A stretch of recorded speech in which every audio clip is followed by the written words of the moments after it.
Warren Danielson, the meeting is now live. Thank you. Good morning, everyone. Michelle, if you could take a roll call, please. Certainly. Warden Danielson, I'm present. Councillor Moffat, Present. Councillor Roberts, Present. Councillor Kennedy, Present. Councillor Burton,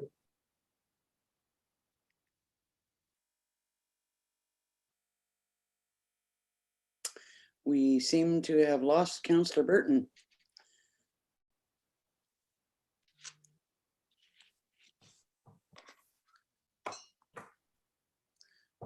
So if we could, I guess if you could finish the roll call and then we'll give him a couple of minutes before we proceed. certainly. Councillor Ryle, Present. Councillor DeWollen, Present. Councillor Shell. Here. Thank you.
Councillor Burton will be with us within the next couple of minutes.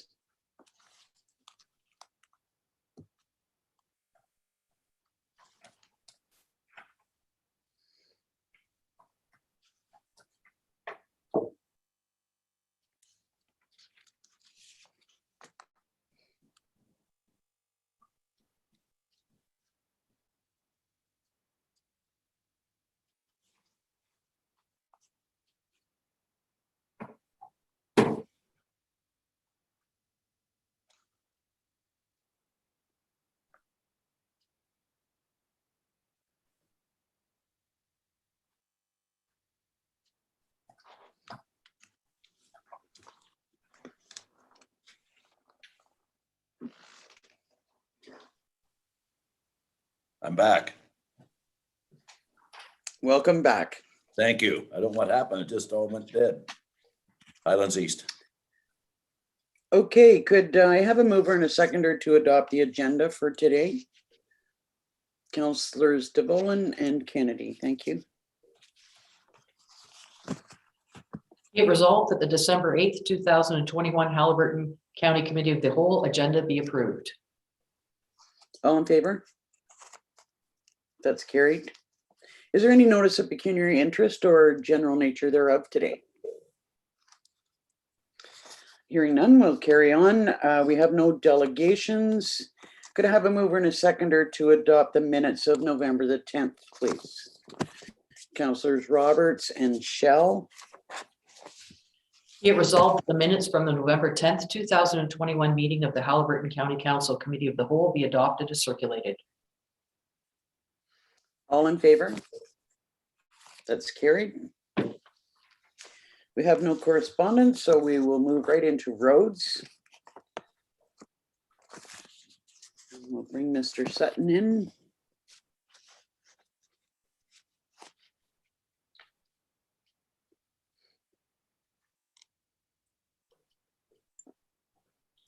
Good morning, Robert. Good morning, Warden. Good morning, Council. So if you could give us the details of your status report this morning. Sure. Hopefully council will notice on the capital report side, we've completed a number of projects. We're just in the phase of completing designs for a number of structural projects that we discussed at budget preparation. So we're looking forward to getting those in order and speaking to council further probably in January about the budget and loan options. The road maintenance, as you can see it from the weather outside, we're into full winter maintenance ideas there, and we've still waiting for delivery on a number of vehicles. I think that's kind of a quick update for this month. And if council has any questions, please feel free to ask. Are there any questions on the status report? Hearing none, could I have a mover and a seconder to accept the report? Councillors Burton and Moffat. Be it resolved that the December 2021 status reports on capital projects, operations, and road maintenance be received for information by the Haliburton County Committee of the Whole. All in favor? That's carried. Thank you. So next is traffic control options for the intersections of County Road 21 and Wallings Road. If you could give us your report, Robert, please. Sure. We'll just wait for our Director of Planning to come in as well, Warden. I think Steve's going to give a brief update. He was kind enough to complete most of the report, so I'll let him give the update, and we're here for questions after he runs through a brief summary. Thank you. Good morning, Steve. Thank you, Madam Warden, rest of council. So at previous committee of the whole meeting, staff were directed to look at the 3 scenarios that were presented to us by Dysart's council, and they are outlined in the report. And the main question that was presented to staff was, what is the medium or the vehicle to ensure those things are fulsomely studied? And through discussions with Robert, staff's position is to carry on, certainly with the proponent, to get them to undertake a new traffic impact study and to bring those options to them to allow them to consider them in conjunction with what they're being proposed. The other thing that staff encourages is the township to participate with the proponent's traffic consultant, just to make sure that while they are considering development specific to 77 Wallings Way, they also consider the development that's being considered on the municipal lands, mainly because of if they explore all the options and there's still a requirement for internal road to be constructed to alleviate the pressures at the intersection, that needs to be, both projects needs to be considered for that, so that appropriate lands are set aside for that option if it needs to be exercised in the future. So Robert and I are happy to answer questions with regards to the report. Thank you. Yeah, I think it's clear when the initial ACOM study was done that we weren't aware of some of the developments that are being proposed now. So there's quite an impact on the area. Comments or questions on the report? Councillor Roberts. Thank you, and thank you for allowing this on the previous committee, the whole agenda, and for staff to do the report that they've done to date. And I can't recall if I or Councillor Kennedy stated that Dysart did undertake a study. That is why when we were going to zone the lands that for places for people, that we showed all traffic going in and out of Wallings, because we had a report done by DM Wills, who the county's also used, and all of us have all used in other situations. And it basically said that the intersection could support the number of units proposed. And I believe we even went more, we went to the maximum that we would, so I believe that it was about 140 units, which was, I think, 80 on the 77 Wallings Road and 60 on the Dysart property. It did speak to some other scenarios. So I suppose I'm still in a little bit of a query of, yes, Dysart could go talk to the proponents of 77 Wallings and see to have, I would call it then a third study. But we're still sort of stuck in the fact that with the ACOM study creates a two-way through road between Wallings to Halbium, where Dysart does not have the land available. We have, and I can't recall, I had heard our planning staff say 11 meters, but I believe I saw on a picture it was 12. So 12 meters is not wide enough to build a two-way street through there. So I'm still kind of confused as to where we're going with this, and I'll wait to hear from others. Councillor Kennedy, you had your hand up. Yeah, I think in the interest of my fellow councillors, I think we should take a little journey on this. Page 2 of the report speaks to a temporary driveway. And I think the first thing we have to decide on is where this road, if there is going to be one, has to go. If the road is a two-way and we don't have enough land on the east side of the property, we have to go over a different part, and the cul-de-sac is required, plus the 20 meters, whatever it is, for a two-way road, will kill the Place for People project. So that's the first thing that has to be decided, is where the road's going to go. So after that, other things can happen. So I think to be talking about temporary driveways at this point onto Halbium is too preliminary. Also, speaking with Councillor Roberts, has already spoke to the DM Wells project, which actually did consider 80 student residences and 60 units on 77 Wallings. And they're saying that it will have a minimal impact on the traffic operation performance. So a similar concern is that the county has been provided with the Dysart study, and yet it's been dismissed out of hand here. There's no reference in the report to a study that was done in 2020.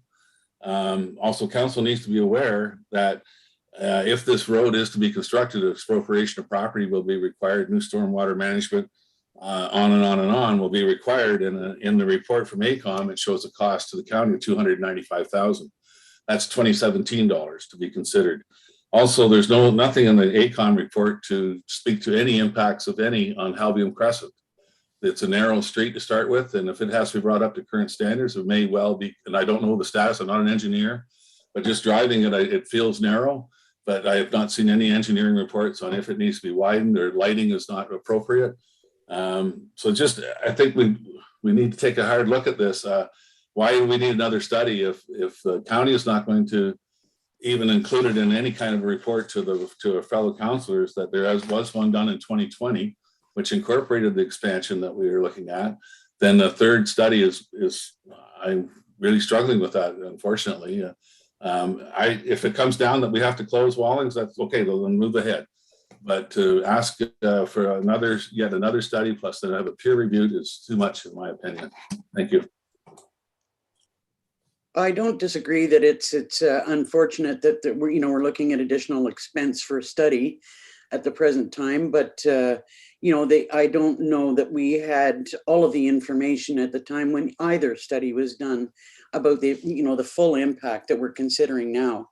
And I'm not sure that council as a whole are qualified to make a decision without additional information or recommendations.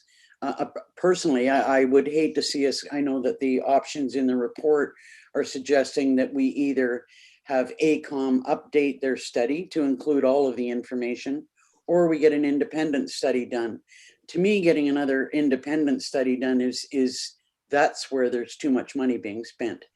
I'd rather see us look for an update to consider all information, and I would ask if we went with ACOM that they look at the DM Wills study as well as the updated information that we've got.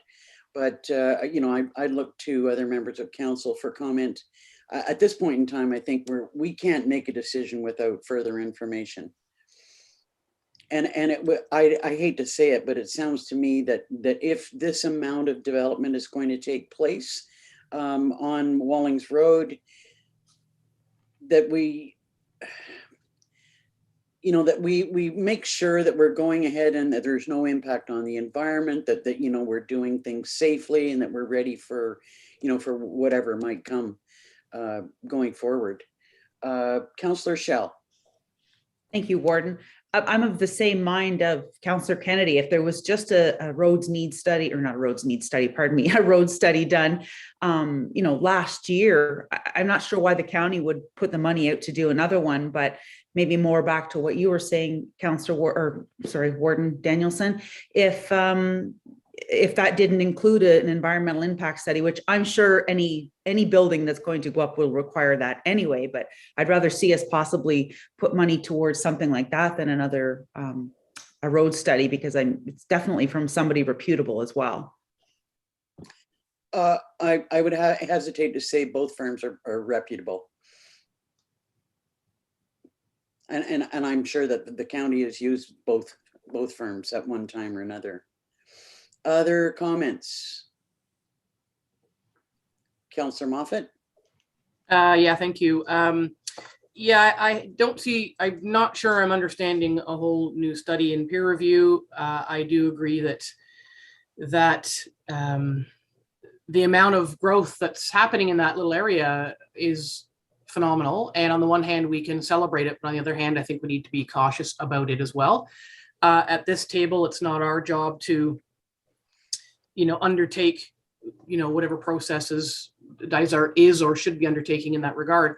But I do want to make sure that there's a continued partnership in growth and growth related needs in that area in terms of, active transportation and sidewalks and sewer and anything. I mean, the sewer is Dysart's, but anything that could affect the county's jurisdiction. Like I'd hate to see all this this growth and development occur, which in itself is good to a certain extent, and then have Dysart come back in 2, 5, 10 years and say to the county, well, we need this on the county highway. So is there, because when the county study was done, there wasn't the amount of confirmed growth that there is now.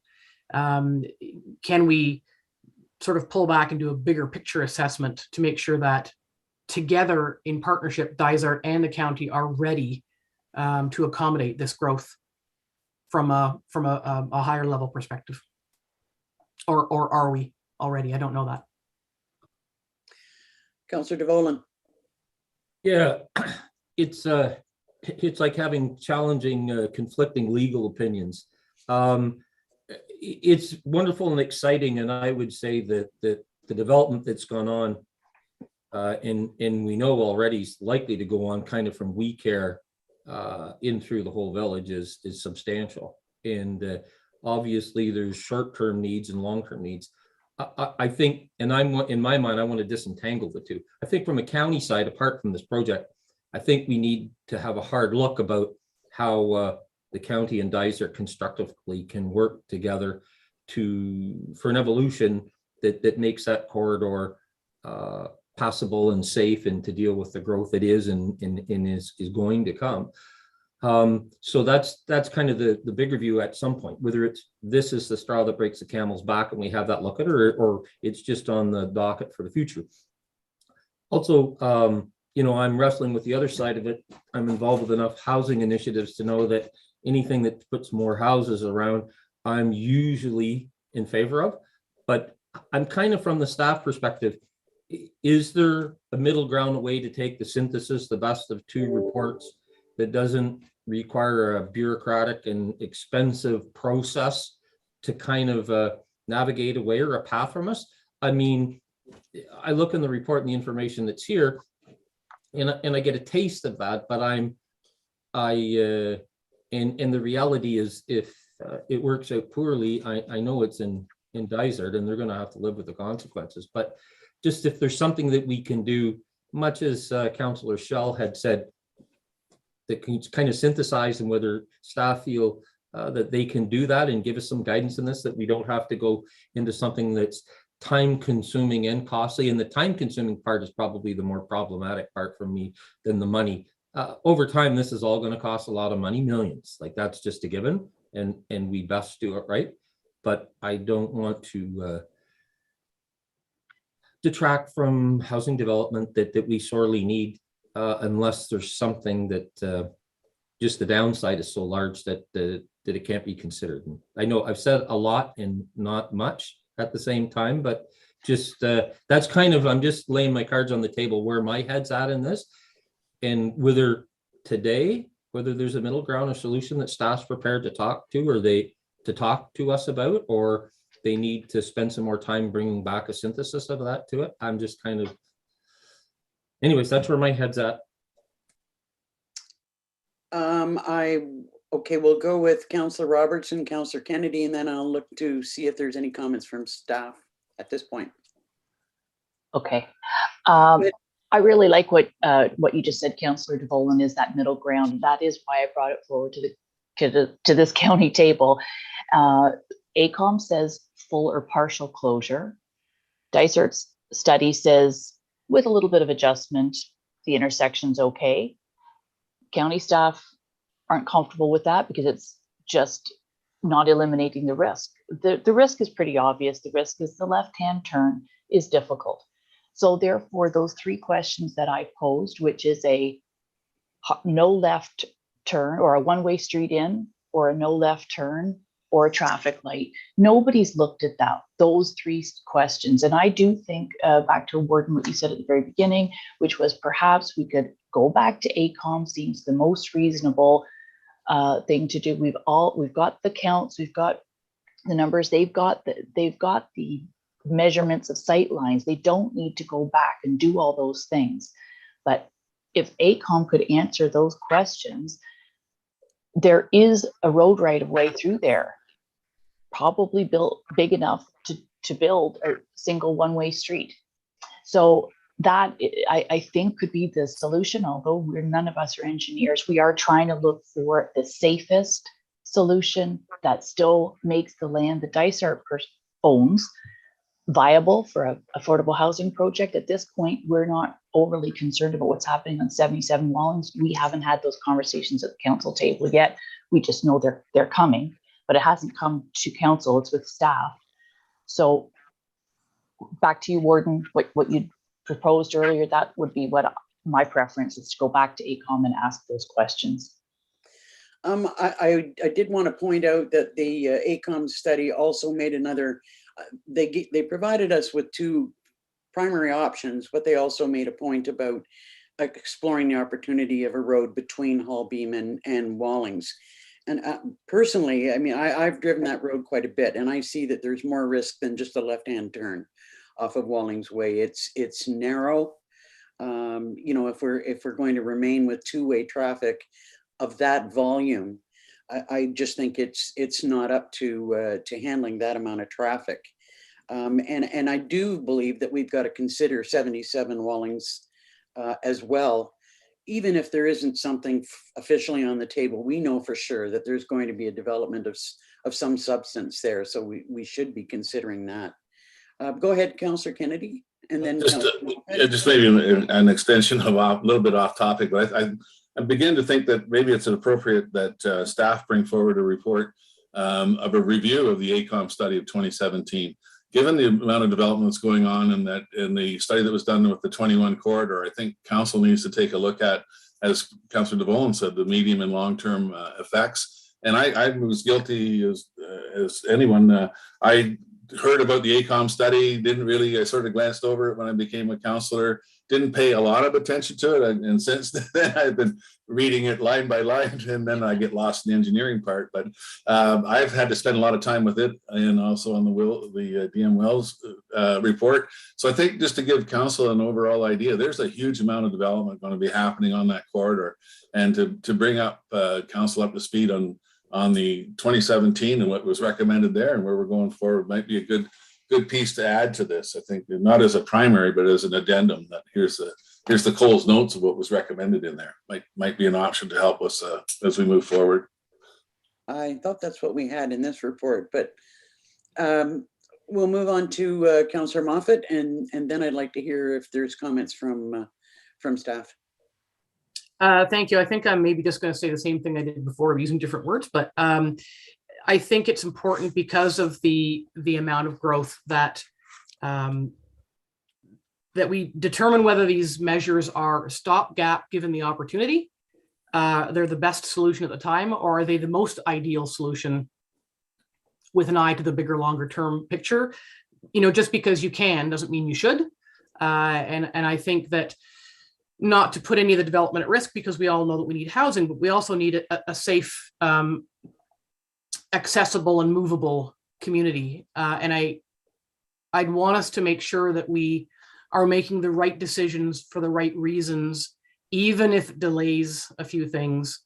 I don't know that. It's not my job to read Dysart's 274-page report on this. So I just want us to make sure that whatever examination we do says, given the amount of growth and development that's happening in that area, this is the best thing to do for this community's future, not this is the best solution to get these people building now. I think there's a difference between those two things. And I think the most pragmatic and responsible thing to do is to make sure that it's the right thing for the right reasons and not just because we can. So it sounds like what you're recommending is something different than just an update of the AECOM report. Are you asking me that? Yes. So I would say, yeah, thank you. No, I would say updated. I mean, I think the AECOM report needs to be updated with an eye to what's happened since then, and examine all the options, including the 3 questions. But keep in mind that an updated plan could change the recommendations not in Dysart's favor. Anything can happen, and I'm not bothered either way, or any way what happens, as long as from an engineering and development standpoint, it is ultimately the best, longest term solution for all involved. I would hate to have something, there's a deadline, we have to make a decision on this and put in a stoplight because it allows this today, and then in 5 years time or 10 years time, find out that we should have peeled it back at this level for other infrastructure to accommodate this growth in a partnership. This has to be a partnership between Dysart and the county. And it kind of sounds like it was heading toward a bit of a bun fight, as they say. And we need to be working as partners for the best outcome. I look to Robert and Mike for any comments that you might have so far. My challenge is that none of us are traffic control specialists or engineers, and there's where we need some assistance. Robert, go ahead. I'll start, but I'll ask for some help from Steve and Mike on this. But just for council's benefit, the AECOM study identified both a right and a left turn issue to leave Wallings Road. So for example, if you're turning right out of Wallings, you don't have enough time that somebody could come up from the bridge and run into the back of you. So that's one of the issues, as well as not enough sight distance to turn properly left. So as traffic increases, there's more of a chance of accidents in either direction for people leaving Wallings. The DM Will study looked at the options. They suggested that closing Wallings would still operate properly out Halbium, but they said they think they could mitigate by having flashing lights and sign out for Wallings to keep it open. AECOM, I checked with them and they stood by the recommendation of, they believe they should eliminate a safety hazard if possible. That brings us to the development. The amount of development doesn't really impact the safety. I mean, there could be more vehicles and therefore more opportunities for accidents. It's more of a trigger that once development was starting to occur on Wallings, that this should be looked at. As Councillor Roberts noted, there is Dysart land owned with a maybe 12-meter right-of-way. That was kind of identified in the AECOM study. The AECOM study did not look at different options like one-way streets and other out-of-the-box type solutions. Because Dysart has a lot of control in the area with the land that it owns, and if there's a new road that's needed, be it one-way or two-way, an EA is going to be required. So an environmental assessment, not an environmental impact statement, but because the neighborhood will be involved, there's going to have to be a study completed on where is the right place to put the road, if it's determined a road's needed and what size it is. The 77 Wallings Road people have contacted us. They have a traffic consultant. They're looking at moving forward. They're looking to the county for terms of reference. What the Director of Planning and I have suggested is that the right people to do this together might be the proponents in the area, because there needs to be a traffic study to look at the fulsome options, but also to be on the same page to be able to run the environmental assessment quickly and properly so that it wouldn't hold up the places for people development. We also do believe that there's ability for places for people to move ahead with a temporary entrance, because the entrances that likely would come out of an EA study would be at either end of that property for places for people, as long as that there was developable property sufficient in the middle of that site that they could go ahead, understanding that at one point in time, they might get property on either side once the preferred solution was discovered and implemented. Hopefully that helps a little bit, but maybe Steve or Mike could help fill that in.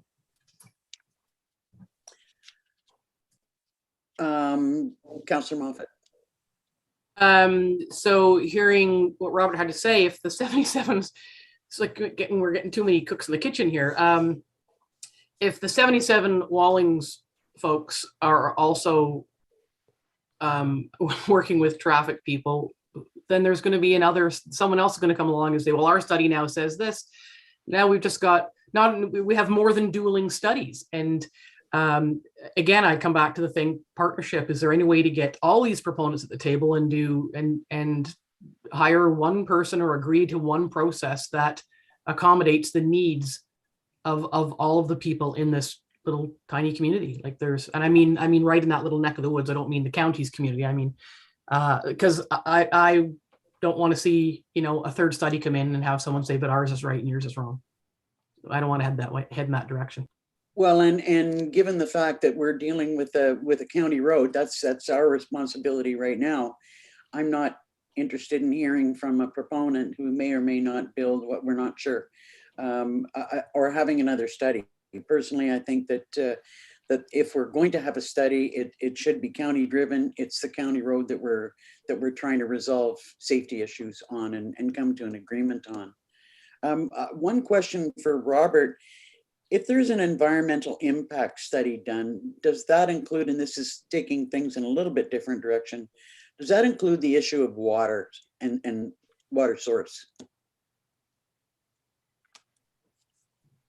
Sorry, maybe could Steve has some valuable input, I believe. Sorry, Steve, I'm not sure who I should be asking questions of.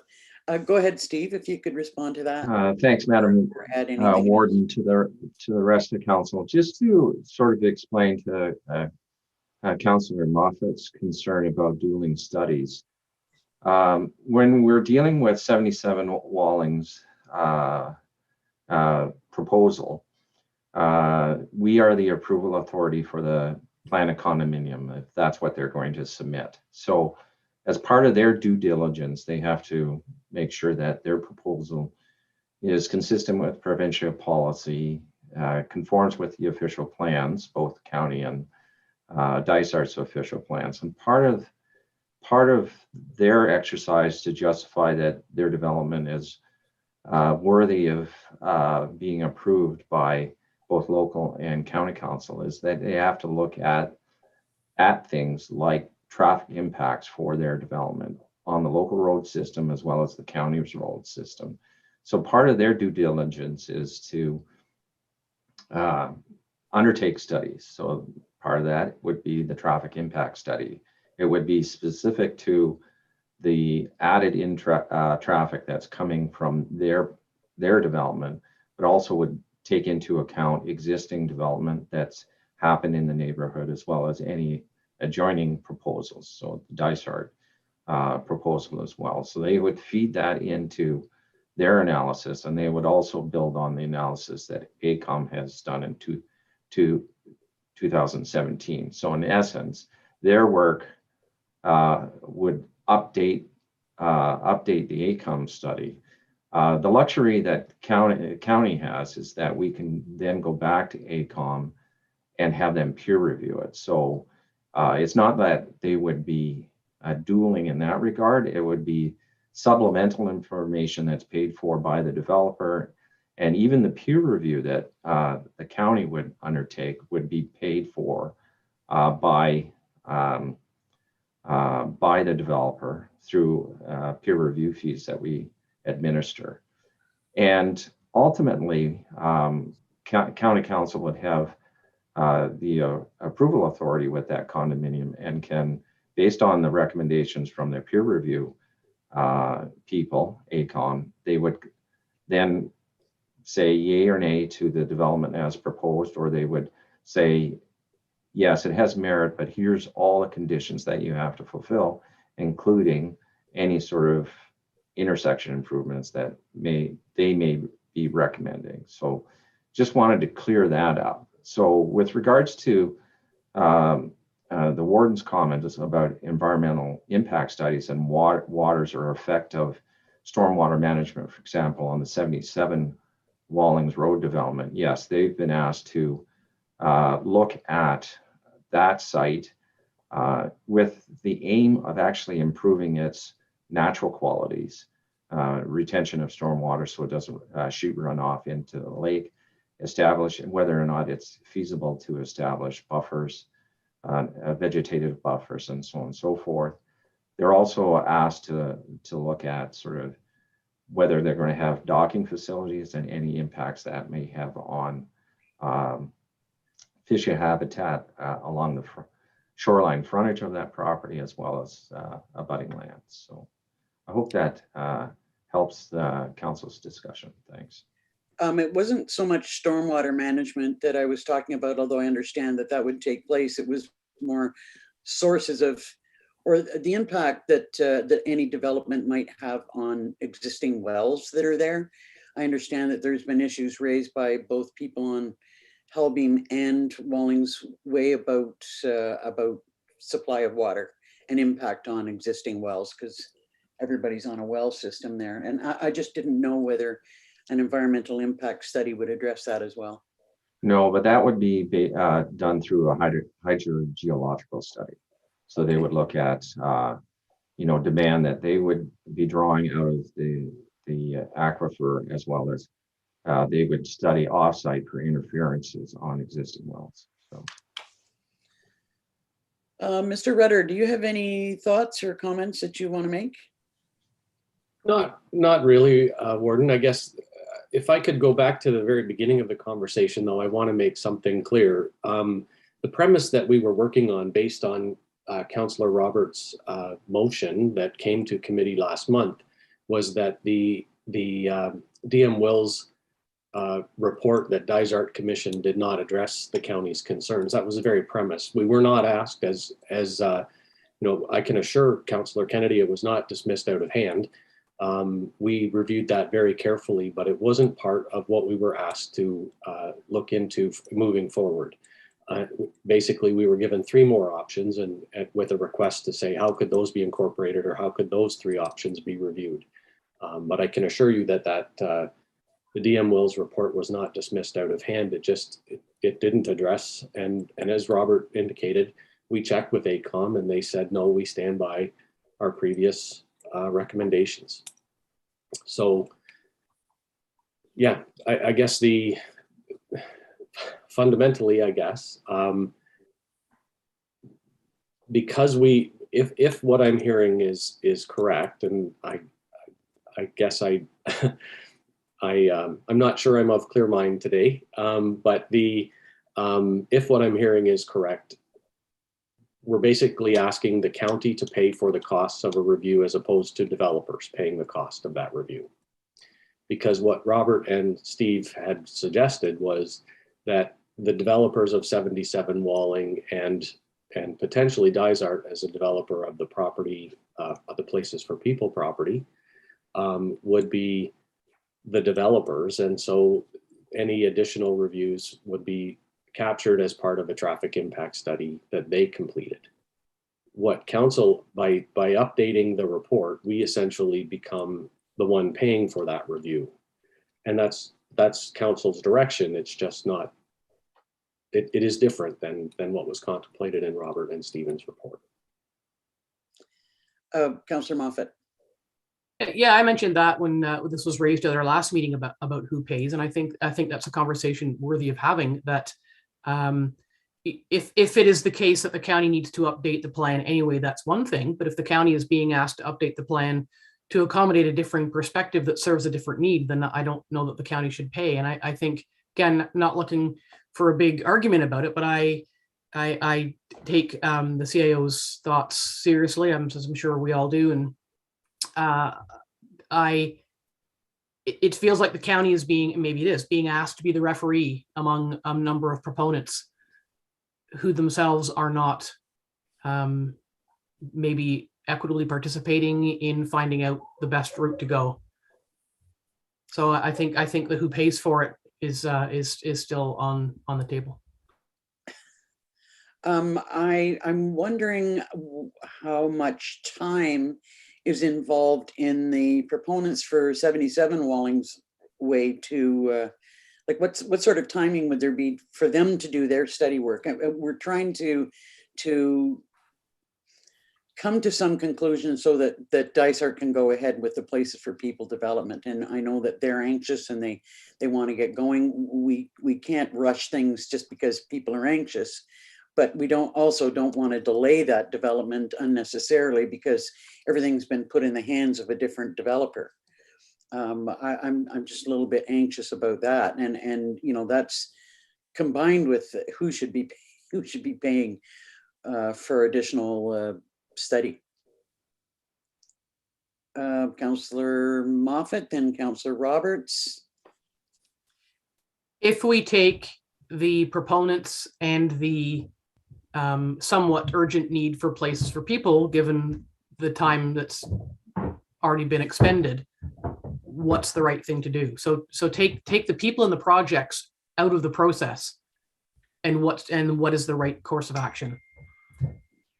And to me, that would be the one that we should follow. And unfortunately, it may affect some a bit negatively, but I think we need to be, I feel like we're trying to fit a round peg into a square hole, and maybe I'm not understanding it correctly, but that's kind of what it feels like to me. And I just don't want us to get somewhere that in a few years' time, I already said this, 2, 5, 10 years' time, someone says, we should have thought that differently then. That's my ultimate concern. From my perspective, County Road 21 is our responsibility. We need to look at the long term.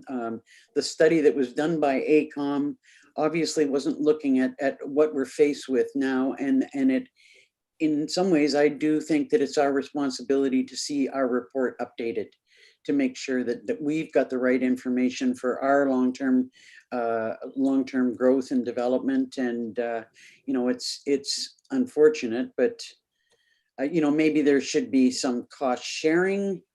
I'm not sure. Councillor Roberts, and then Robert. Robert, would you like to go ahead of me? I can hold my question. Go ahead, Robert, then. Sure, just maybe some information for council, because some members don't know this.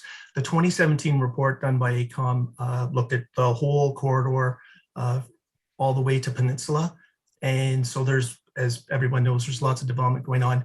We have recently just received, actually, I got it last night, an update where they've relooked at Industrial Road and County Road 21. So we are picking at different areas there. I don't know the answer to this question, but I am concerned about AECOM's ability to deliver. If we were asking them to relook at the whole study, that it could possibly delay this area. What the Director of Planning and I were suggesting is, and to Councillor Moffat's point, of the normal or traditional process, which we both believe would be the right one, is the proponents, the developers that have control in that local area for this issue and the development would do this, the traffic impact study and an EA, et cetera, et cetera. So we are believing that it's the right process for that area. And I have AECOM working on terms of reference so that there won't be that fighting of consultants, so that the transplant is the actual consultant that 77 Wallings has retained to do their study. They're waiting for input from us so that we can give them terms of reference that would satisfy ourselves and the municipality. what the Director of Planning and I are suggesting is that we really think that Places for People and the municipality of Dysart need to work together with them. That should be the people working together, and that the county can retain its approval authority and the terms of reference so that things can hopefully move quickly. If there is a new road needed, who does it? DEA, all the different studies. I just wouldn't want the county to end up being a holdup in this whole process. I totally understand why council might want the study updated because of the date and different changes, but I'm not sure if the Director of Planning has any comments on that. But this local issue right here at Wallings and Haliburton isn't an issue for the whole corridor. It's located there, and it's really a safety issue. The level of growth doesn't really impact the safety issue. It might just impact what's the impact of the local roads if all the traffic had to go through there, if all the land was developed. That would be what would come out of the traffic study to say what's the impact of Haliburton and the internal road network. Go ahead, Councillor Roberts. And thank you for that, Robert, too, and Warden. So I totally am listening to everything that all of you councillors and staff are saying. And I do think that I know that Dysart has an obligation to do the EA study. But that back to what I'd asked, which was the one question that was not asked at the time with ACOM, is regarding the one-way possibility. And so I do think, and what I've heard is there are safety issues already at the intersection of Wallings and County Road 21. That's our responsibility. It's our responsibility right now. My neighbor here was driving home from work on County Road 21 and someone pulled out of there and she got T-boned. There's accidents there. I don't have the incident report, but I know that there are. So we know that some unsafe intersections are not our obligation to see and ask. And I think the easiest thing is to, like Robert just referenced, to look at a specific intersection and ask ACOM something that is their reference was 5 years ago. So we're not asking them. I don't think it would take too long. I think it would be too much money to ask ACOM to do a full review of the entire corridor study. But we have what we are knowing and have said as an unsafe intersection. I'm not trying to force development to happen in a certain spot or anywhere. This is a very difficult thing. I think ultimately we all want the same thing. We want traffic to flow. We want people to be able to walk to town. We want people to be able to have a roof over their head. And it's just how we get there. I'm not trying to force anything on at the county, but I think that it is the county's obligation to look at that intersection and ask ACOM that question. I would have to say that we need to look at both intersections, not just one intersection. It's all part of the same picture. Well, we're kind of going around in circles, and you know, we've got a recommendation from staff that ACOM would develop a terms of reference, and I would assume that that would consider the questions that are being raised by Dysart. And that the actual study be done by the proponent and Dysart, which should give us the information that we need. But I'm looking to other members of council for comments. I haven't heard from some members of council at all.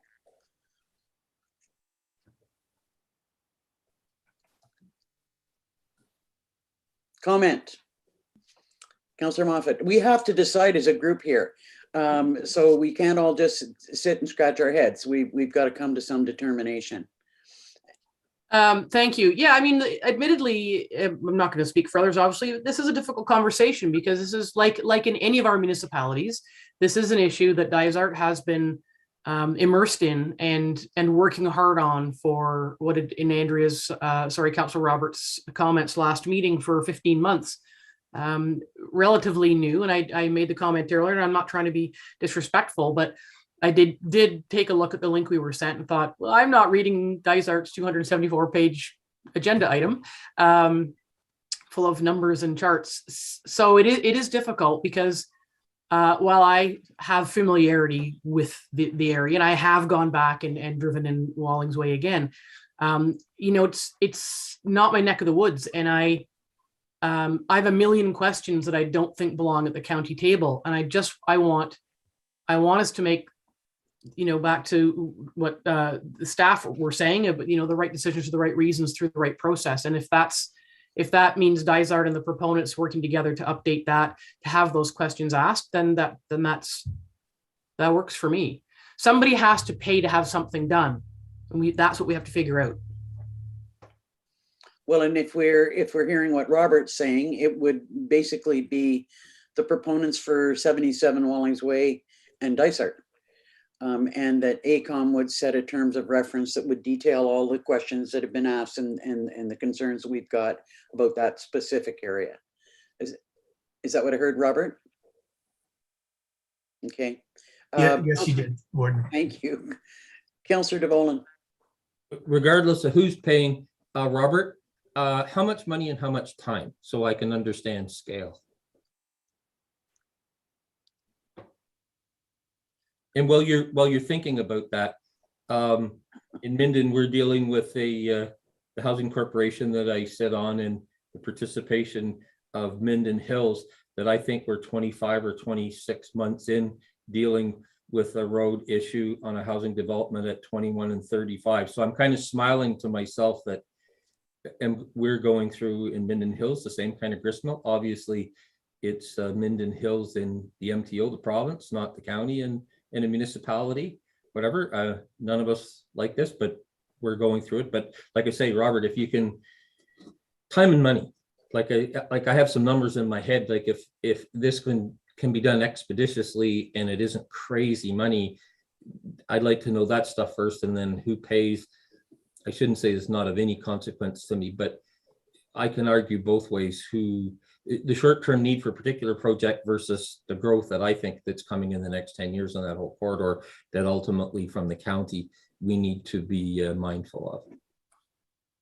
Right. I guess through the warden to the councillor, there would be different costs if we were just looking at the two intersections regarding this development.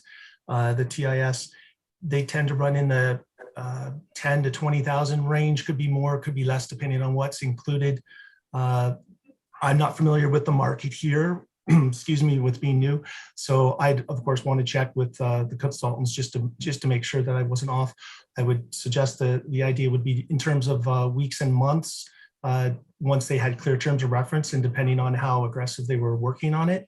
The other studies could take additional costs and additional time with the EA, et cetera, with different processes that needed to be completed, which again would be kind of a Dysart-led endeavor.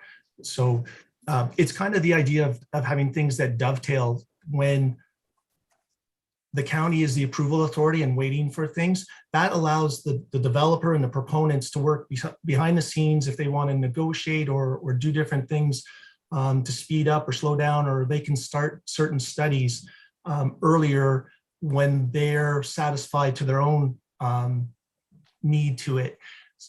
So there is a good advantage to having the control as a proponent on your various studies and working together. So there's cost sharing. So I understand council has a difficult decision, but I think staff have tried to recommend an option that we think might be the most efficient, and back to Carol and Councillor Moffat's point of, the right process for the right reasons to hopefully get the right result and get it the quickest.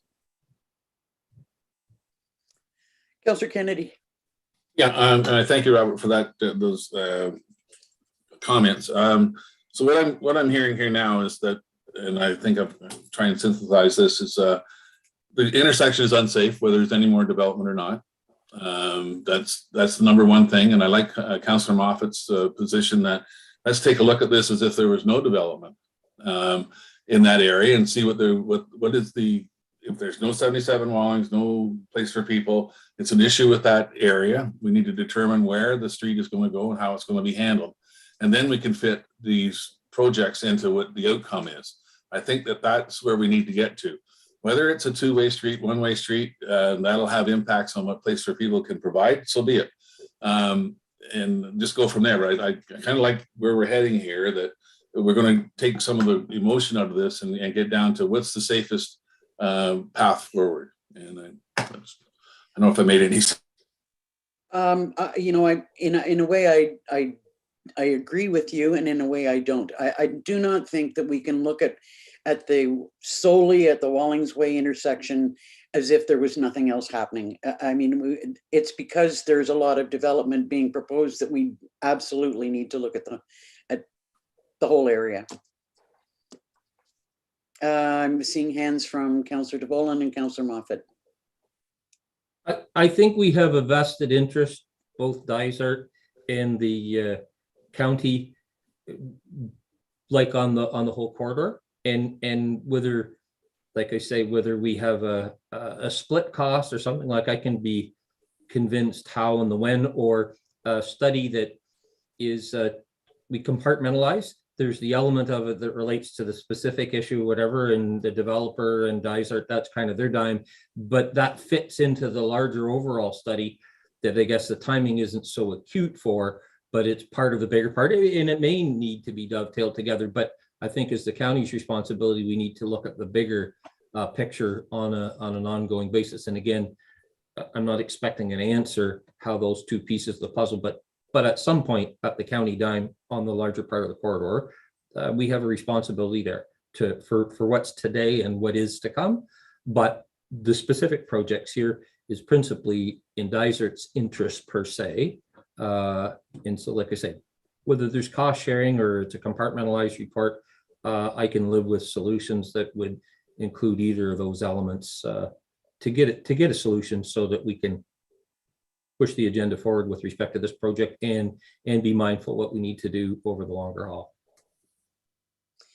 I should clarify, when I said look at the whole picture, I simply meant this small area, not the whole corridor, but the Hullbeam and Wallings Way. And I do agree that at some point, you know, maybe it's something that we need to consider in our budget discussions.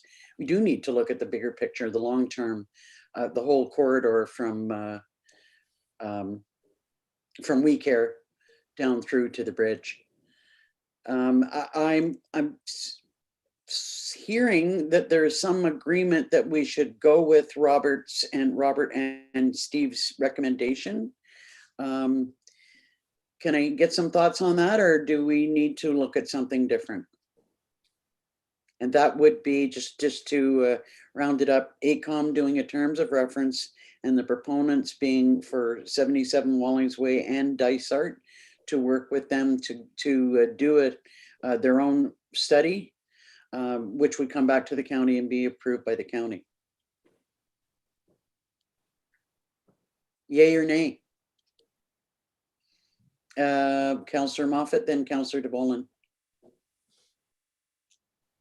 I forgot, go to Brent and I'll come back again. Councillor DeBolen. I would agree with doing it that way. If during the course of the first process, there's more information that needs to come back to us, that we make some subsequent decisions as what they may or may not unearth. I mean, I'm to leave it open, but I think at least it gets the process started in the right direction, that we're not kind of like a dog chasing its tail, which I think we're a little bit in that process right now. At least it gets the ball rolling, and hopefully that Councillors Kennedy and Roberts, that would be a good step forward. It would be great to hear if they shared that thought. Councillor Roberts. Thank you. So just to be clear, so AECOM would only do the terms of reference, which is asking the questions that Dysart posed. And then it would be Dysart's and 77 Wallings proponents' responsibility to go and find a third party to answer those said questions, to then bring that report back to the county to have AECOM peer review. Is that what I'm hearing? Does that sound right, Robert? Yes, that's correct. Although 77 Wallings already has a consultant lined up and they've already asked us for terms of reference. So they do have a reputable consultant. Transplan is the name of the consulting firm.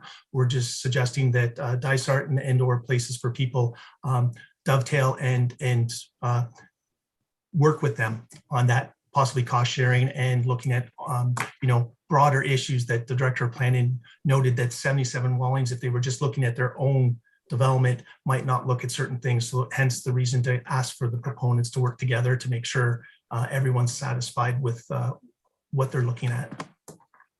May I follow up, Warden? Yeah, absolutely. Then, so what's the point of having AECOM do a terms of reference if what I should be doing today is getting, when I'm finished this meeting, contacting Dysart staff to contact 77 Wallings to put us together in the same Zoom room and just have a study for that? Like, why do we then even need to have AECOM do a terms of reference? What if we have work with this, whatever that name of the company was, and the proponents of 77 Wallings ask that question about one-way street and such and such. And if a traffic study comes back, then the county has something to take to AECOM to peer review. I don't understand then the purpose of a terms of reference. I feel like I'm missing something. Go ahead, Robert. Sure. The development of the terms of reference is maybe it sounds more onerous than it's intended. It's just to key on certain points that councillors and council has pointed out to make sure that it's fulsome, so that we don't get back into the dueling consultant version, so that another consultant might go down a path and not look at something. So it's just trying to make sure that it will be a complete traffic study, so that when it comes back in, there won't be the dueling consultants, so that we can come to a decision quickly, and hopefully that there's some good recommendations out of it. I don't think anybody would want to complete a study over a few months and then it come back in and the county say, but you didn't look at this part. So we just wanted to make sure that we had fulsome terms of reference so that everyone was on the same page, and we were just working in the background while we were waiting for this council session to occur. We're just trying to keep things moving and try and make things as clear as possible for whomever would be doing the study. Yeah, Madam Mayor or Warden, if I could interject, it's that standard municipal plan review practice to sit down with consultants and scope the issues, and that's what a terms of reference really does. So in Robert's case, he's simply going to say we have all these various issues, the 2017 Dysart's study, your study, and here's some of the issues you want to look at. Is there something other than full closure? And if so, could you consider the 3 options or any other options for that matter? So that's what we would do if it was an environmental impact study. We'd do that as well, sit down with the proponents, consultants, and say, here's your checklist of all the things you need to address. And so that it's accepted practice. Okay, so any other comments? I haven't heard from several members of council. I want to make sure that we're on the same page. Councillor Real? Yeah, it's a very interesting conversation, and I happen to, I lived in Ajax when there was just over 30,000 people, and I lived in Burlington when there was just under 100,000 people. And Dundas Highway 2 runs through more or less both of them from completely different ends. And at the time, there were only 2, maybe 3 traffic lights in either one of the 2 areas. Now I don't know how many there are. It's turned into a city street. And I'm wondering whether our county road is in the very early stages of doing just that. And so consequently, I'd like to know whether there would be any value whatsoever in putting a traffic light there. Obviously, there's costs. Obviously, there's all kinds of other challenges, and there's pros and there's cons. But people put them there because they believe that they improve the safety of a specific intersection. Would there be any value? And again, this is something that the 2 proponents can look at. Would there be any value in considering that? Although it's an option, and I see that. And I'm not proposing we should do it. I'm merely asking, if we were to do that, would that increase or help the safety issue? I'm sorry, I missed what it is you're suggesting, that they do what? Well, exactly what they're talking about, but we've been talking about one way, we've been talking about closures, we've been talking, and I'm saying, could we also look at the possibility of whether a traffic light would have value there, as opposed to just looking at the predominantly the discussion over one-way versus closure. I'm quite sure that that's part of the work that will be done is to look Okay, at that as an option of a traffic light at one or the other of the two intersections. yeah, I just didn't hear anybody speaking in that direction. That's why I brought it up. It's part of the study information. Mr. Rutter, did you have a comment? Well, only to say that I think that was the third bullet point in Councillor Roberts' motion, so it will certainly be evaluated. So you've heard the recommendation from the Director of Public Works. We've all sort of tentatively agreed that that's the direction to go in. Can I get some nodding heads and then we'll ask for a resolution? I'm not sure what we've got for a resolution. Is it reflective of what's being recommended by Robert and Steve? Or do we need to work on a resolution?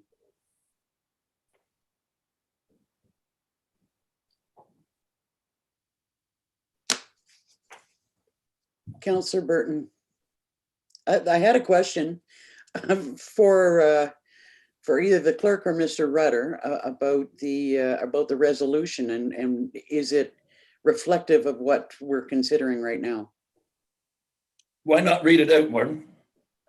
Yeah, maybe if that's okay, I will. Okay.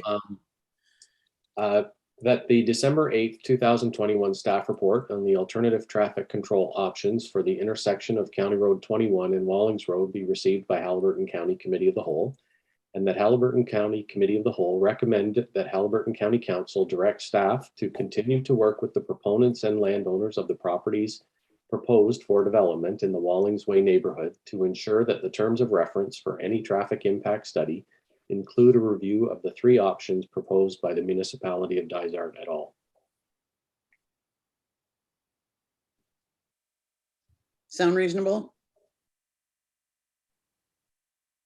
Could I have a mover and a seconder? Councillor DeVolen, Councillor Burton. Having heard the resolution, all in favor? That's carried. Thank you. I know that this is a bit of a touchy subject, and I'm sure that it'll come back to the table again, and hopefully with some solutions that we can all agree to, and let the development go ahead. Okay, next up is EMS and a verbal update from our chief. Thank you, Steve and Robert, much appreciated.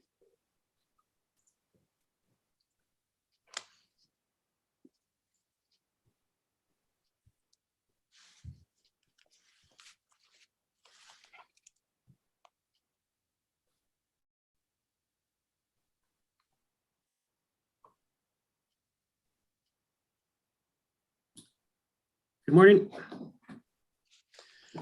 Good morning, Chief Wade. Yeah, I just. Story for us? Sorry? You have something to tell us about. Yes, it was just a request that just an update on the status of the hospital emergency department closures and the possible impacts on EMS. So at this time, there was one meeting that I attended, and they are able at this time to find some agency nurses. So there was thought that there could be closures in December, but it's looking that it's probably not a possibility until probably later in January. In the discussions, there had not been any decision on which emergency department would be closed. All I can say is that if it were the Minden Emergency Department that were closed, then we may see more patients, some patients in the southern end of the county ending up going to Lindsay, as that may be a closer facility than the Haliburton site. If it were the Haliburton site that closed, then we may see patients in the eastern part of the county that may end up being transported to Bancroft, as that hospital would be closer in some cases than it would be transferring them to the Minden site. So that's really the only update I have regarding the potential closures. Would Bancroft be able to handle extra load? I understand that they're having similar difficulties, or would we have to look at Peterborough as an option? Well, as per the Ambulance Act, we have to transport to the nearest facility. So it would be Bancroft or Lindsay in our cases for 911 calls. Councillor Roberts, did you have your hand up? Yes, thank you. Because we don't know which hospital, it's hard to do which scenario, or if maybe by January there's another solution. But it's interesting because once we heard about this, it's not just in our area, it's across Ontario. I read a really interesting article in the Toronto Star about nurses in Ontario. But anyway, how we have our response times by, the CTES 1, 2, you go through that report with us all the time. What would happen to a cardiac arrest patient at, say, Kinesis Lake if they had to go all the way to Minden? Like our response times are going to be really affected by this, and will they be all in the red zone and not green or amber? Well, response times relate to how quickly we get to the patient. So that would not be affected. But yeah, transport times could be affected, but that wouldn't end up in the red because that's not, it's our response times based on how quickly we can get to the patient. Councillor DeBolen. Tim, has there been any conversation with the two potential options in terms of closure with EMS in Haliburton and our staff and the implications, so that your direct input about what it wouldn't do or not do in the region with the geographies and some of those response times and transfers that you would know? Have they had a wholesome conversation that would play into part of their decision making? Is my first question here. Yeah, in the meeting, I just described what I've just described here, the impact on receiving facilities that we may have to transport the patients to if specific EDs were closed. And do you know from that conversation whether AAACS had conversations with our neighboring health units, whether it be Lindsay or Bancroft, the implications on their operations, and whether this becomes a domino or kicking a can down the road? Like, do you know that if those conversations beyond whichever alternative they pick, whether those talks with the adjacent hospital services, whatever, whether they have those kind of conversations or not? Did they share any of that with you? No, I wasn't. There was no discussion of that. I'm not aware of. I'm not sure if they've had discussions with our neighboring hospitals or not. And I heard this week that in a particular geographic location, they're out measuring signs for cover. So I would say that the fact that they hadn't somewhat made their mind up yet may not be entirely correct. Yeah, I haven't heard any further details of their decision of when a closure may happen or which emergency department they would close. I've actually posed that particular question, and they are doing the same thing for both sites. Just in case there is a closure one way or the other, they have to be able to let people know. Councillor Roberts. Sorry, in terms of closure, and from what I recall from Carolyn Plummer's letter, I don't know if you heard more in the meeting that you attended, but when we're talking about closure, it's not full closure. It was like, are they looking at between like 11 p.m. and 7 a.m. Or are they looking at specific weekends or days, or are they looking at more than that? Did you get any sense of when they talk about closure from going from a 24/7, what's the middle ground? Yeah, I think it was probably night shifts. How many a week, I'm not sure. Again, it depends on their ability to staff, I think was the biggest thing that they had to consider. So yeah, it wasn't like full 24-hour closure. I think it was like for maybe a 12-hour shift. Reduced hours. Yeah. Councillor DeVolen. You know, from those emergencies, obviously EMS will be notified and they'll know. But for many of us that have had emergencies that for the timeliness, you collect somebody and head off to emerge. I just see that the potential for disaster here is unbelievable. And I'm the last person in the world that wants more litigious things added to the grist mill, but I see potential for disaster. And just, anyways, I don't have a magic wand to wave for a solution, but a part-time basis, I can't, and that has no bearing on which one is or isn't limited in terms of their service.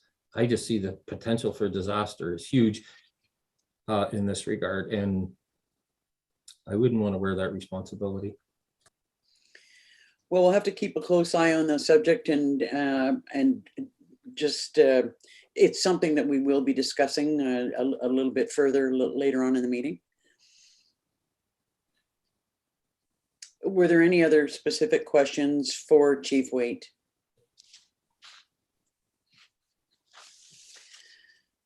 Well, thank you, Tim. We'll just hope that there isn't a great impact on our EMS team, and hopefully we can find some solutions before any reduction in hours take place. All right, thank you. So next up on the agenda is finance. If we could bring in our Director of Corporate Services, please.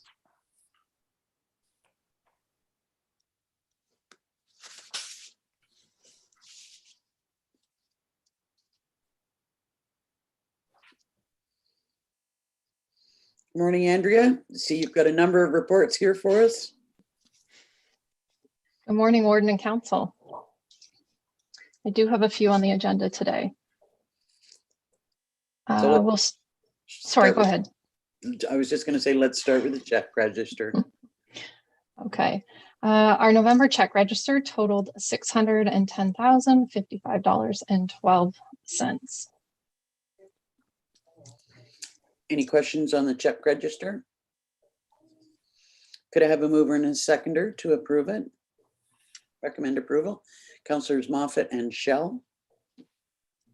Be it resolved that the Haliburton County Committee of the Whole receives for information the staff report on the check register for November 2021, and further that it be recommended to Haliburton County Council that check register for November 2021 with checks, EFTs, and PAPs totaling $610,055.12 be hereby approved. All in favor? That's carried. Next is the payroll register. We had 2 pay periods in November with net direct deposits totaling $457,902.92. Could I have a mover and a seconder to accept the payroll register? Councillors Roberts and DeVolen.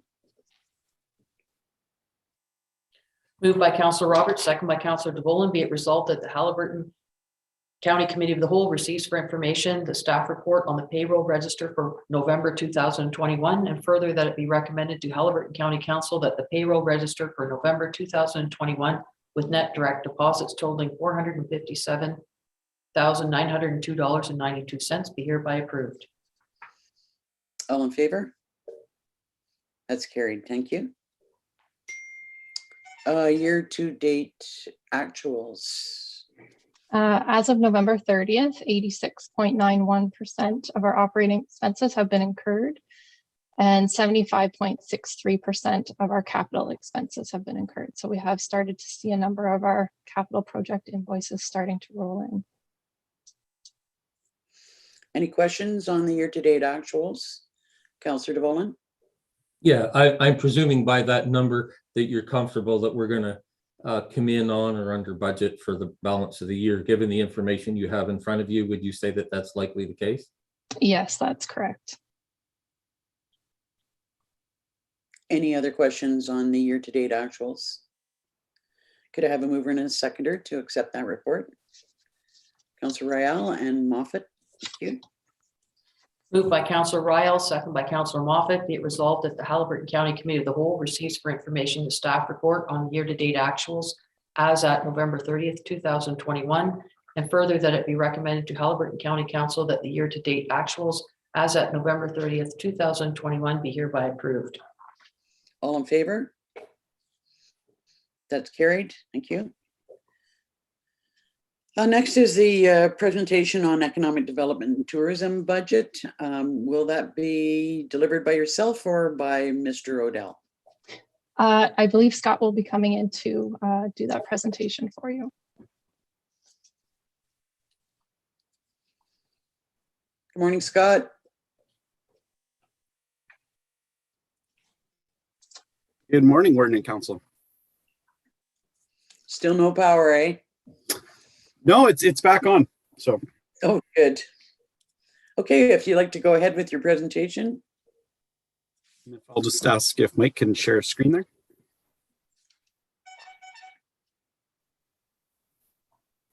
Just one moment.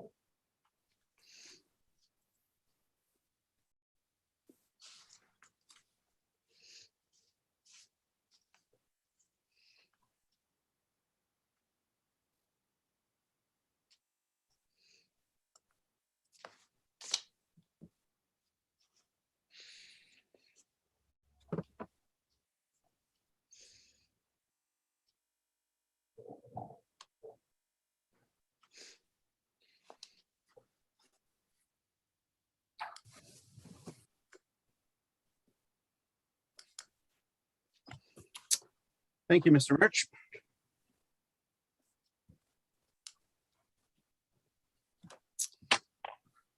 So today, just giving you a brief overview of the 2021 budget, as well as some highlights on the proposed 2022 economic development tourism budget. Just did want to take a quick moment and thank both Tom Lambert and Eric Casper for all the work they've done this year in a period of transition, as well as the help that they provide me in the month that I've been here with meeting individuals and stakeholders and helping me compile this. So can you move forward to the next slide, Mike? So a bit of a difference, obviously, this year with economic development in the portfolio moving forward. So obviously we'll still oversee the standard tourism initiatives related to digital print, broadcast, branding, and public relations. One aspect of marketing that we'll look to include is new investment attraction from a business standpoint, as well as new resident attraction, marketing the county as a destination for businesses, both for business and people to come and work. Looking at that as a way to help alleviate some of the workforce issues that we're dealing with. Hike Haliburton, fingers crossed, will be taking place again this year in 2022. We'll be developing some economic development programming and initiatives, as well as looking at the destination management plan implementation and some of the priorities that were identified in that. So the budget, obviously, for 2021 is expected to come in under budget just due to some of the programming changes related to COVID and the lingering effects of that, or the ongoing effects, I should say, as well as the staffing changes that took place earlier in the year. So based on a report that came to council in early August, we'll be applying to the Tourism Relief Fund for an application for approximately $145,000. Would be looking at the creation of a content creator, which would be a 12 to 18 month contract, as well as a targeted Ontario tourism campaign and some website enhancements. We're still unsure of what 2022 will look like related to COVID. The county and a lot of rural destinations in Ontario have been blessed with a captive audience, but we do have to start preparing for a more competitive tourism market and trying to elevate the county when travel restrictions are lifted and people start looking elsewhere, particularly internationally. And then council's obviously allocated some safe restart programming funds for an ECDEV strategy. And we'll be reporting back early in the new year with a lot more details on what we'll be looking at to utilize those funds for. As well as always, we'll be looking to investigate external funding opportunities. So I've just been starting to meet with a lot of our federal and provincial partners about what programs are out there, what programs they have existing, and how the county can take advantage of those to alleviate some funding stresses.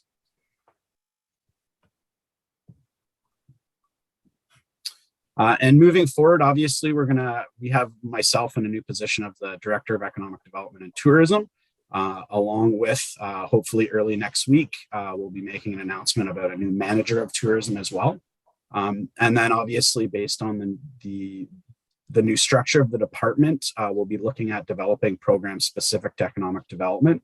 Obviously looking at funding sources that can go beyond just the county tax levy and how we can take advantage of those or leverage existing funding dollars that we have, as well as the ongoing impacts of COVID-19 and how that's going to impact some of our programs with Haliburton as an example, along with some of our businesses. And then just some line highlights for you. So obviously some of the larger increases you're looking at is related to the creation of a new Director of Economic Development and Tourism. That's been partially offset by the Safe Restart funding. Then we've reallocated some money, as you can see, from contracted services to software purchases. Really, that's looking at just destination management plan implementation. And as I noted earlier in the presentation, we'll be coming back early in the new year and identifying how and what we'll be doing, as well as funding dollars associated with that. So I just want to make that really clear to council that we're just not kind of putting that in there and then going to go blindly spending it. It'll be associated with an operational plan. And then looking forward, our priorities obviously are digital print and broadcast marketing, looking at the development of a countywide economic development strategy, looking at how the county can get more involved in economic development marketing and promoting the county, as I noted earlier, as a business destination. Looking at our destination management plan implementation, evaluating that, seeing what projects or priorities have been identified in that we can start moving forward with. We have Hike Haliburton. And then lastly, we're just in the process, myself and our staff, of just developing our business outreach program and reaching out to the business community with surveys and establishing relationships with them and building trust, and really in the data compilation stage, so we can get kind of a broader understanding of what the economy currently looks like in the county. And then to conclude, the increase in the budget is largely the result of salary, wages, and benefits. And then, as noted earlier, we're going to look at the Safe Restart program funding as to how we can utilize that to implement some additional programs or strategies. Any questions for Scott?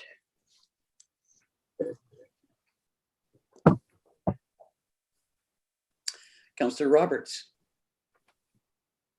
Well, you've been busy, and I'm sure you've got a lot, going. It's kind of exciting because it is a new position, so that's great. I know it's a very small thing, but it isn't, and I think you talked about competing with other areas in Ontario to try to keep those local dollars here for tourism, with the announcement of the provincial tax credit for spending vacation money or whatever we're calling it. I believe, was it a $2,000 credit if you stay at a hotel, etc., for your 2022 taxes? Have you put in anything thought into that about how we can sort of say, like, this is what, get some ideas about that? Through you, Warden, absolutely. Actually, we'll be coming back in hopefully early January. I've been talking with Tom and Eric about a program that we think could do a lot of good for the local economy and actually leverage that, and would really be bringing together our accommodation partners and then finding ways to leverage those stays into spends in the local economy. And there's a program we're just evaluating right now, but we'll come back in the new year with a little bit more detail on that. Any other thoughts or questions on Scott's report? Well, it looks like we have an exciting year ahead. We look forward to hearing what you've got proposed early in the new year for programs and plans for economic development. And I'm sure it'll all be exciting stuff. Could I have a mover and a seconder to accept the economic development presentation? Councillors Moffat and DeVolen. Moved by Councillor Moffat, second by Councillor DeVolen, be it resolved that the Haliburton County Committee of the Whole receives for information the 2022 budget for the Economic Development and Tourism Department. All in favor? That's carried. Thanks, Scott.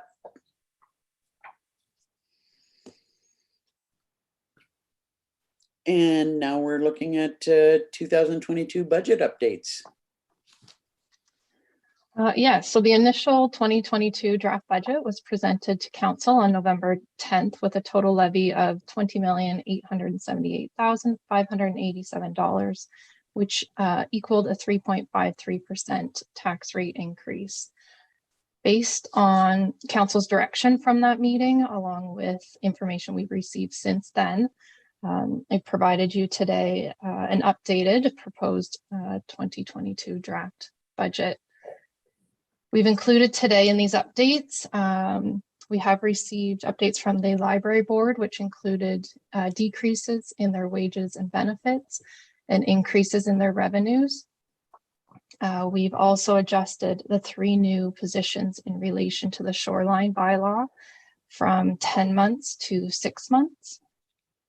We've added a new community safety and well-being position for a period of 9 months. We've also adjusted the employee benefit renewal increase from the estimated 5% to the actual renewal rate of 4.1%. And finally, we included a waste management study. And with that, we are recommending the county's 50% share be funded from the 2021 climate change budget for projects, and that the balance be funded by the local municipalities. Also included is updated assessment data, which was an addition of $5.1 million in assessment, which that equated to about 0.05% of a decrease in the tax rate. So in total, the draft 2 provided to you today is a total levy of $20,825,738, which equates to a tax rate increase of 3.21%.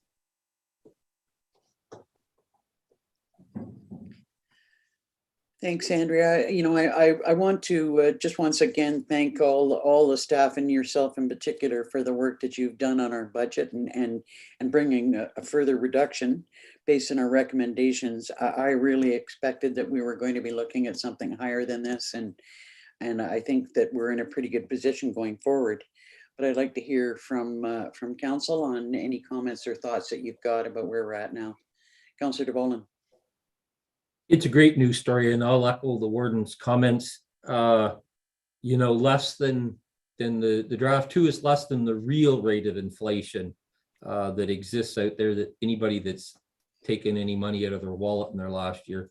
I'm not sure in the future we're going to be able to keep to that, but it's great work and has positioned us well. And if it's someday they can unlock the freeze and the impact assessment and whatever, and free up those dollars that we're heading into 6-year-old data, it will take the burden off future councils having to up our portion or the rate because the revenue should flow from the increased valuations from impact. And you know, that's how municipalities get their money. And anyways, like I say, great number, great work. Really happy to see this, and hope that impact can get unlocked for the future to help future councils. I'm glad to hear you bring that up, because it's something that has been of concern to me, that we're looking at 6-year-old data and will be looking, if they proceed the way they're planning, at 8-year-old data. And that really puts us behind the 8 ball. I'm wondering if council wants to consider writing to the province about that and seeing if there can't be some pressure applied to see that moving forward a bit quicker, a lot quicker. Councillor DeVolen and then Councillor Moffat. Yes, to your ask, I would support a letter and/or delegation in the future on that very item. We are, it's too late for delegation for Roma, but I'm certain we can make some noises about it outside of that. Councillor Moffat? I concur. Brent said what I was going to say, so I concur. So do we need a resolution for that, Mike, that if we were to prepare a letter about that? I think it would be great if we did, but we can, if you're ultimately recommending it to county council anyway, so maybe we could, staff could draft a resolution that would be on your next agenda for you to consider. I just want to make sure I have our dates right and all of, so that I just want to review the materials we received. Okay, thank you. Councillor Moffat? There is a circulated letter on Algonquin Highlands correspondence summary for our meeting tomorrow. So this issue is making the rounds. It's a very rare occasion that I find I want to support those chain letters. So is it our intention to just simply stand alone and write our own letter about the impacts in our community, or is it our intention, which I hope it's not, to send it out to the MP, the MPP, the every other municipality in Ontario, and like I hate that part. Can we just write our own letter about our own community? So are you saying that the county should not write a letter? No, the county should, about the impacts in the county of Haliburton. Okay. And not say, and that this be circulated to every municipality under the sun, and yeah. Absolutely. Any other thoughts or comments? Are council okay with that? We'll bring something back to the next meeting. Okay, could I have, or are there any other questions or comments about the changes that have been made in Andrew's report? Mike?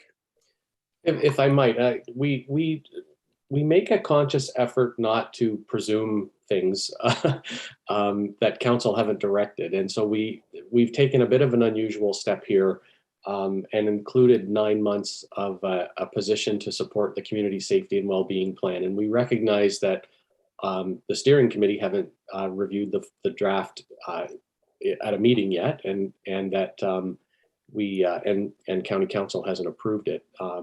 But it does recommend a position, and I think just given the importance of doing an implementation or starting very quickly to implement some changes in those areas that have been identified as part of the plan, we've included this in the budget. I know that's an unusual step, but I just wanted to highlight that we've done that, and if that is a concern, we can certainly remove those numbers. But I just wanted to highlight that that recommendation will be coming forward when you see the final plan, and so we've made an assumption that we typically don't do. I think it's likely a safe assumption, given that I know there's been questions raised in the past by Councillor Moffat in particular about, who's going to bring this all together, who's going to, hold the strings or tie the strings together. Councillor Moffat and then Councillor DeVolen. Yeah, thank you. Having been the liaison to this process, if we want to make meaningful and effective change, respective of the new plan that's coming forward, which of course was legislated, there needs to be a navigator. There needs to be a connector of the dots. There's a lot of incredible potential, but it won't happen by itself. So it's a good assumption, Mr. CAO. Councillor DeVolen, then Councillor Roberts. You made a fair assumption and you know us well. Councillor Roberts. Well, that was my one question, is that, I don't remember that we needed a person, but at the same time, then who? So we will have an opportunity to talk about this in more depth, but you have to put a placeholder in there. We'd rather go show a realistic budget number than say, oh, by the way, here's something that's partway through and how are we going to fund this, etc. Well, I'll ask the question at the time, so no need to answer it, but what's going through my head is this what other communities, because we're right on track to have a community safety wellbeing plan, but there were other areas that had one ahead of us. And did they end up having to have somebody facilitate it or be the keeper or the coordinator of it? Go ahead. Yeah, that's a great question, and I'll make sure that the consultants are ready to answer it. I just did want to make, Chair Moffat, I don't want to steal any thunder, but I just want to make sure that the steering committee, who are the heads of council, are aware that it will be presented on the 15th of December in the afternoon. So the steering committee will receive it then with the goal of taking any changes that are incorporated into the document after that to council in January for consideration. Councillor Moffat. Yeah, and at the risk of telling my mayoral colleagues how to do their jobs, this is a big document and it's pretty meaty, and it's could be considered intricate and complex. Lots of players, lots of excellent intentions. So in order for the best outcomes for the community, it needs its due review. It's a big piece of stuff to have a look at. Thank you for the forewarning. Okay, if there are no further questions, could I have a mover and a seconder to accept the report on the budget updates? Councillors Moffat and Shell. Moved by Councillor Moffat, second by Councillor Shell. Be it resolved that the Haliburton County Committee of the Whole receives for information the December 8th, 2021 staff report on the 2022 budget updates, and further that it be recommended to Haliburton County Council that the changes outlined in the report be incorporated into the draft 2022 operating and capital budgets. All in favor? That's carried. If council doesn't mind, could we call for a brief break? 10 minutes? Okay, we shall see you all back at 10:50.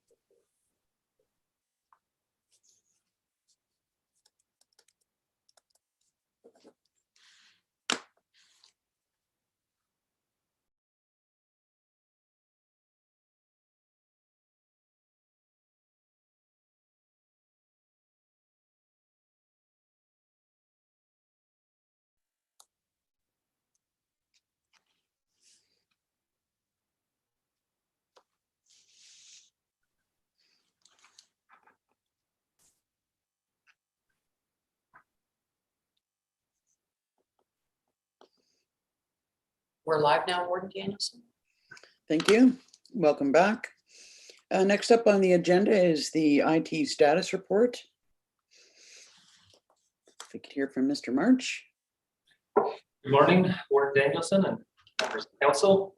So the IT status report for you today is my standard monthly report, giving an overview of the number of incidents that the IT team has handled throughout the past month, as well as status on projects.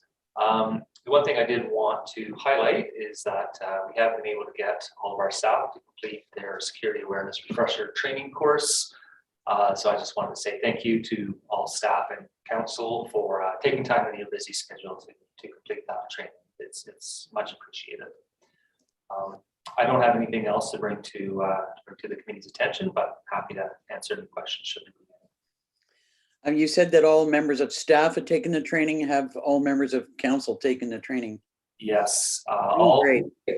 Every active employee has taken it out. So Music to your ears. Any questions for Mr. March? Could I have a mover and a seconder to accept his report? Councillor DeVolen and Councillor Shell. Thank you. Moved by Councillor DeVolen, second by Councillor Shell. Be it resolved that the Haliburton County Committee of the Whole receives for information the December 8th IT Department Status Report. All in favor? That's carried. Nothing under planning and environment today. So next up under personnel are the renewal of employee benefits. And I believe Andrea will be speaking to that. Yes, we met with Kyle Brewer of K Brewer Financial Services on November 29th to receive our annual renewal of our employee benefits. The final renewal received reflected a 4.1% increase overall to our benefit premiums. We saw no change in our rates for accidental health, long and short-term disability, or our resilience programs. However, all other areas did receive increases this year. Any questions on this report? It's actually good to see a bit of a reduction from the last 2 years. Yes. Could I have a mover and a seconder to receive the report? Councillors Kennedy and Ryall. Moved by Councillor Kennedy, second by Councillor Ryall. Be it resolved that the December 8th, 2021 staff report on the 2022 renewal of employee benefits be received by Haliburton County Committee of the Whole, and that it be recommended to Haliburton County Council that the employee benefit renewal proposal by K Brewer Financial Services, Inc., effective February 1st, 2022 be accepted. All in favor? That's carried. Thank you. Thank you. Nothing under tourism today. Next, under items of business is a bit of a discussion on council's thoughts on in-person council and committee meetings. Councillor DeVolen. Just Edmonton Hills, we'd had a conversation with respect to the trends that are going on, and we're going to have the echo effect of the holidays and whatever, that we've deferred that to our last meeting in January, and I'm of similar mind here. Like I say, some troubling trends in the last while, although the severity of this new variant doesn't seem to be as bad, but I think we probably need another month plus to see where the dust is going to settle before we decide when and how we may go on to the next steps of resuming some sort of normal meeting pattern. Other thoughts? Councillor Schell. I would just agree with Councillor DeVolen and what his comments were. Councillor Roberts. I was, thank you. I was at a meeting last week, actually, Board of Health, which was in person. We sat far apart of all organizations, but it was also a staff, the year awards, like 5, 10, 15, whatever I'm trying to say there. So there was a lunch after as well. And I sat beside the Mayor of Coburg, their meeting in person, Northumberland, Bob Crate says hello, their meeting, but they have different council chambers in City Kawartha Lakes and in Coburg. They have a much bigger setup. So I was actually really surprised that a lot of councils are meeting in person. I'm comfortable to continue to do this. And I like Councillor DeVolen just said, it's, we still don't know where things are at with all of this. So I'm comfortable to continue this way, but I have to say I was really surprised. And I don't know, Mike, if you had like how many other councils are meeting back in person.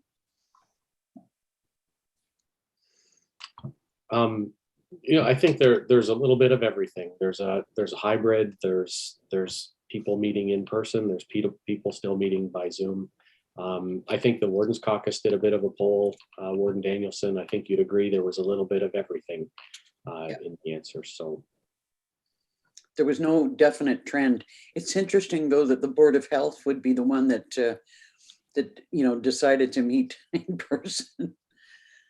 Well, we were in a huge hotel room, not a room, a conference room. We were far apart, staff was far apart. We, like anything, we masked. So, and we don't have the responsibility like we do under the Municipal Act. While we're open, it's really just to the press.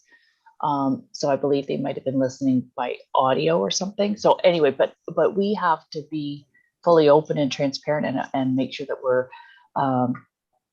acting under the Municipal Act. And I believe one of the councils or mayors that I talked to, they do a hybrid model, but they put plexiglass between each station. Like I don't want to get into having to do that. And I believe we'd said earlier, unless we can be apart, and we can't do a meeting with a mask on, like then nobody would hear us or understand us. So.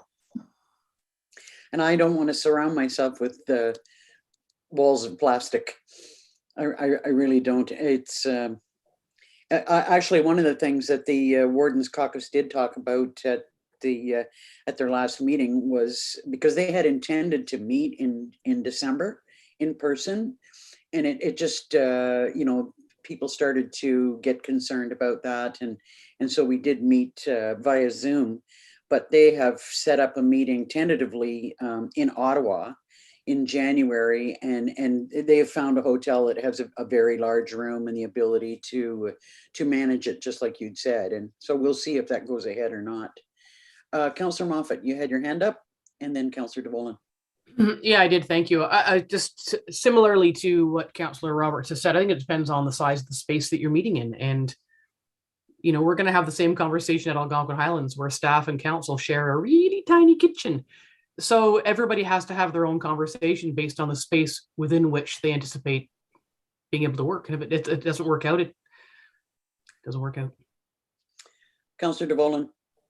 Yeah, and like I say, the size of the room matters a lot. And our friends to the South City of Kawartha Lakes, with their political reorganization, pretty well 2 out of 3 seats that used to have people in it as members of council are now vacant anyway. So there's you could play Nerf football in that room.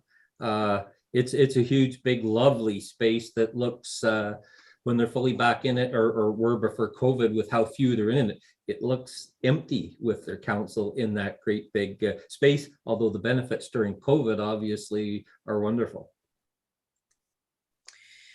Any other thoughts? So generally, I'm hearing that we'll wait and to continue this discussion in January. That sound reasonable? I'm not sure if we'd be ready by our committee of the whole meeting, or if we'd wait until our council meeting towards the end of the month. That sound reasonable? Okay.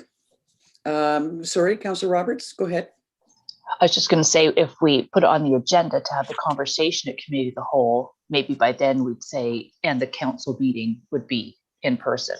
I think we have to have the conversation before we actually do it, right? Or you can just tell us what we're doing, but I appreciate that you're asking our opinion. So maybe if we just put it back on the agenda for the January committee of the whole to see where we're at then. I try very hard not to be tell you guys what we're going to do. Like to talk about it. I'm just wondering if the committee of the whole mightn't be a bit early. As Councillor DeVolen had said, I think it'll be the middle of the month before we really see any impact from gatherings over the Christmas holidays and really see where this new variant takes us. But I'll hear from council on, should we talk about it at the committee of the whole, or talk about it at the end of the month for following months? Councillor Shell. I would suggest adding it to the end of the month. I mean, right now, so much is changing daily, and maybe we'll have more information to base a decision on by the end of January. Okay, can we all agree to that? All right, thank you. So that brings us to a closed session and the end of the open portion of the meeting. If I could have a mover and a seconder to go into closed. Councillors Roberts and Moffat. Be it resolved that the Haliburton County Committee of the Whole enter into closed session for the following reasons. G, a matter in respect of which a council, board, committee, or other body may hold a closed meeting under another act. All in favor? That's carried.